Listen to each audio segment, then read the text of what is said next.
hope you're doing well. Welcome back to another video. This is my October wrap up.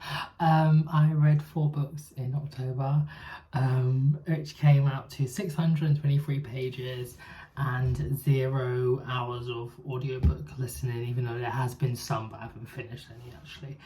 And yeah, so this is going to be very short because there isn't really much to talk about. First book I read was Dinosaur Therapy.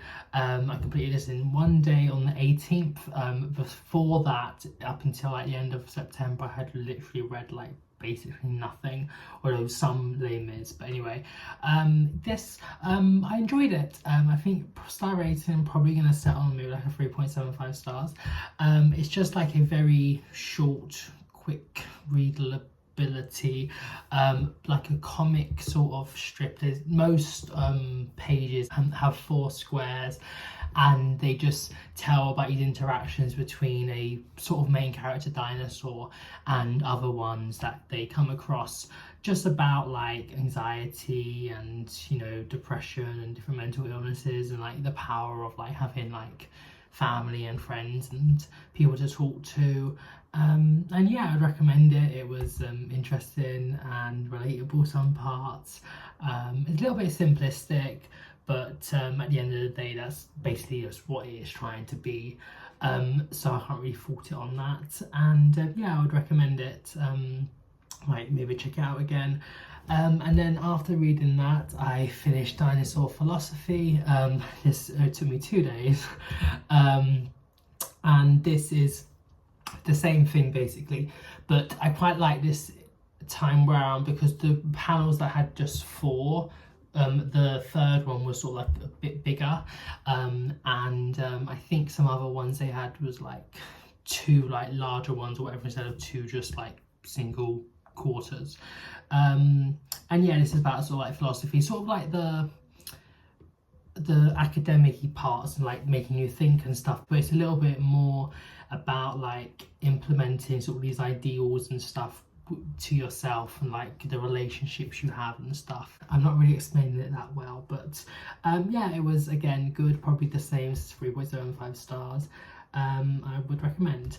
Then come to the 2 sort of like proper books in a way. The first I finished was It Lasts Forever and Then It's Over by Anne Markin.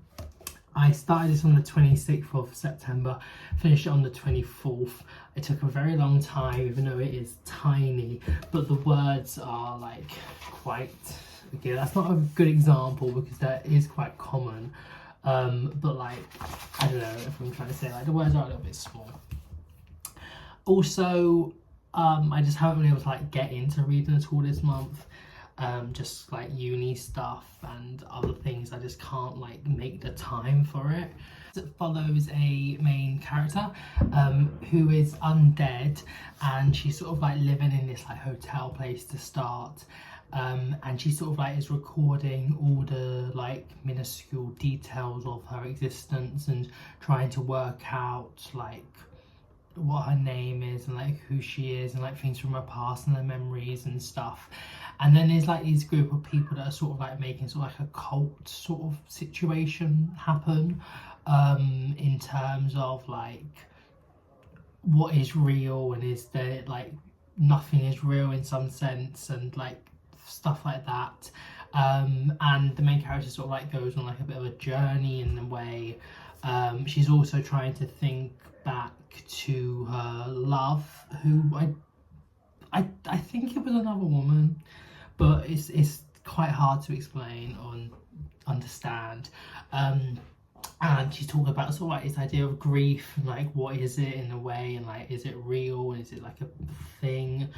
And I feel like some of the conversations were decent, but this sort of in some sense gave me vibes of This Is How You Lose Your Time more, in the way it's very like confusing and things are happening but you can't really understand it just in the context of it, of that thing happening, but also the why is it happening. And this happens quite a lot, and I'm just like, the more it goes on, the more I'm like, what on earth is going on and why, like why. So yeah, it does get kind of like irritating because it's just, you can't really get it. Well, I couldn't get it. I do know I've read some reviews of people that have like really loved this book, and I do understand sort of like some of the conversations can, you know, resonate, but I just don't think it was done very well. Also, I think the way that I kept on coming back to it in tiny little chunks somewhat made me not able to fully get on board with the story. So possibly a reread, but I just didn't really like it. I think it's like well written, I would say. It's just not very well told. But yeah, that's that. Oh, for star rating, I'm probably going to say a 2.25. Yeah, maybe. I don't know. I didn't like it. I would not recommend it, but you might.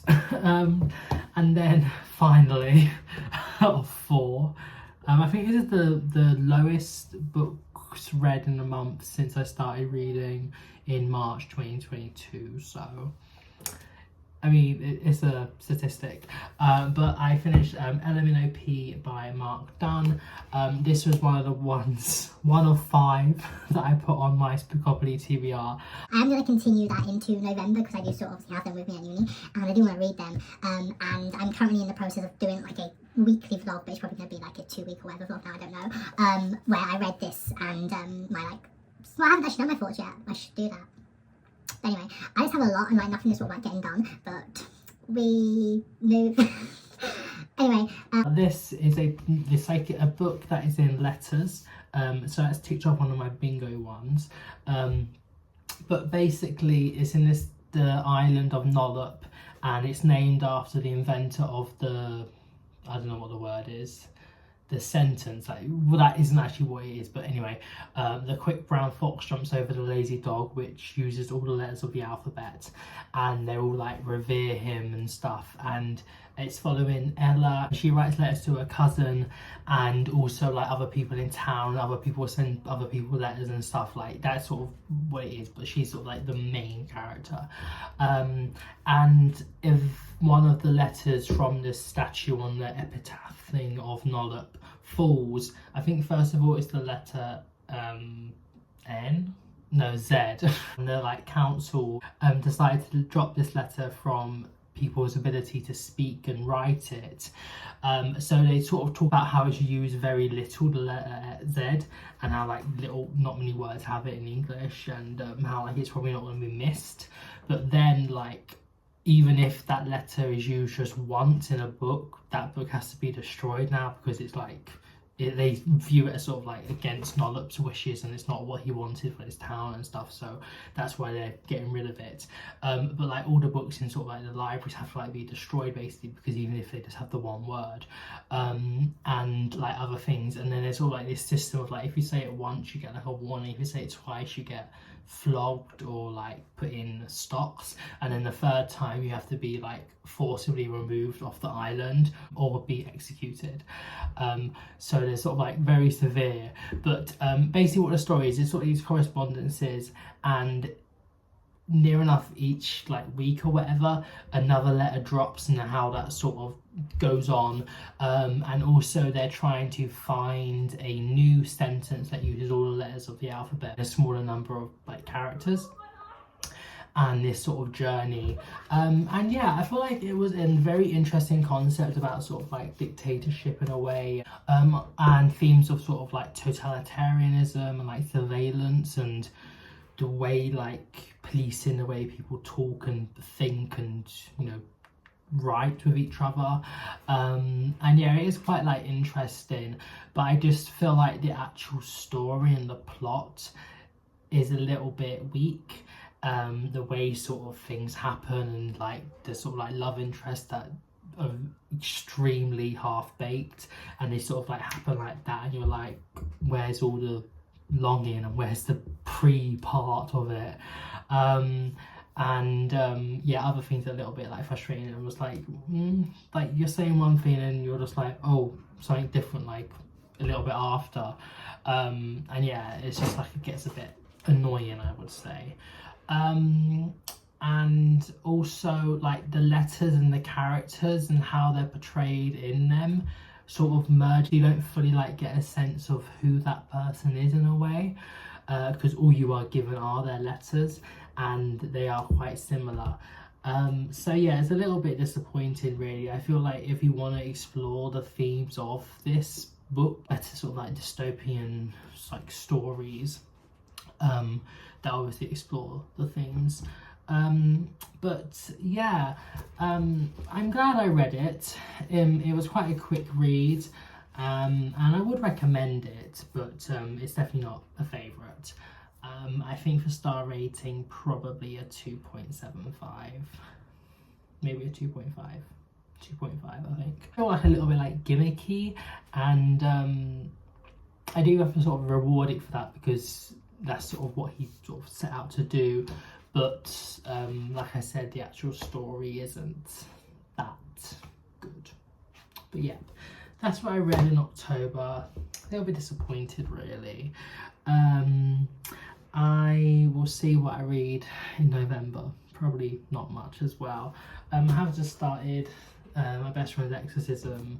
I put like a tiny bit from like one chapter.